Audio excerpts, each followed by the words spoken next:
मी ना आज फार बोलणार नाही आहे. मी त्याच गोष्टी बोलून कंटाळलेलो आहे. राखी, सुरुवातीला तुम्ही बिग बॉसच्या प्रॉपर्टीचं नुकसान केलं. मला असं वाटतं की काही गोष्टीचा जेव्हा अतिरेक होतो तर आपल्याला वाटतं नको बाबा, बस झालं आता.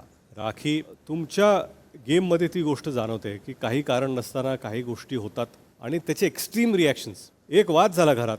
सुरुवातीला तो राखी आणि रेवा यांच्यामध्ये होता आणि हळूहळू त्यात बाकीचे सगळे सदस्य आले. थांबवण्याचा जरी प्रयत्न केला त्या रागाच्या भरात इथे हात का आणला, मला टच का केलं, मला टच केलं तर मी धक्का देणार. एक महिला म्हणून दुसऱ्या महिलेला आपण असं बोलणार आहोत. नाही चांगलं तसं.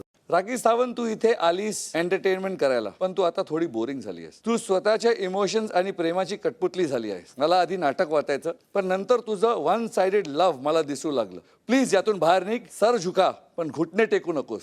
तुझ्यावर विश्वास करणे कठीण आहे, कारण तू केवळ एका ट्विस्टसाठी पलटू शकतेस. तू बिग बॉसमध्ये परत येशील, पण आमच्यासाठी हे एकच संधी असू शकते. गेम खेळ, एंटरटेन कर, पण धोका देऊ नकोस. प्रत्येक वेळी फ्रेंड म्हणून म्हणतो. जेव्हा वेळ आली तेव्हा म्हणाला कंपेन्सेट करेन मी तुला, कॅप्टन बनवेन, कॅप्टन. किती छोटा आहेस रे तू. लागलं हे तुला माहित होतं, पण सगळ्यांना दाखवायचं नव्हतं.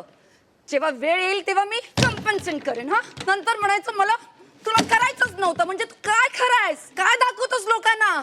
मी देव, मी सगळा चांगला, मी शब्दाला राखतो, मी कसा राखतो.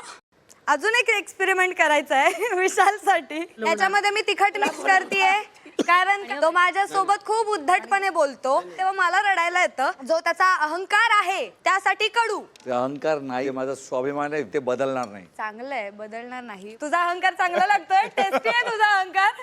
हे बोलून तुझा गेम अप करते. कुछ भी. खेळ ना. हे बघ, हेच तिखट बोलतोस तू असं. मी किती मस्करीत बोलत होते. हे चारदा नाही बोलायचं ते. मी ना आज फार बोलणार नाही आहे. मी त्याच गोष्टी बोलून कंटाळलेलो आहे. राखी, सुरुवातीला तुम्ही बिग बॉसच्या प्रॉपर्टीचं नुकसान केलं. आता तुम्ही कंटेस्टंटच्या पर्सनल प्रॉपर्टीचं नुकसान करताय. एंटरटेनमेंट ना, वी अंडरस्टँड. एखाद्या आठवड्यामध्ये काही गोष्टी झाल्या, लोकांना काहीतरी कौतुक वाटतं. दुसऱ्या आठवड्यात अच्छा रिपीट झालं. तिसऱ्या आठवड्यात कशाला झालं हे.